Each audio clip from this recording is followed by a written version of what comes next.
Ay mga boss, meron nga pala akong ginawang Mercedes-Benz. Ang ginawa natin dito, ang complaint ni client is nag-low coolant yung sa may dashboard niya na lumalabas top up coolant. So upon checking, nakita natin yung thermostat, tapos yung water pump is may nag-leak. Yan, pinalitan natin. Ngayon, wala nang leak. Ito yung video. Walang leak. Ngayon, pag hinawakan mo tong transmission, init. Tapos dito sa may makina, mainit.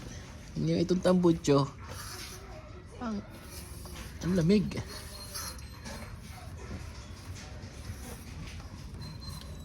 Oh, ibig sabihin dito pupunta yung tubig.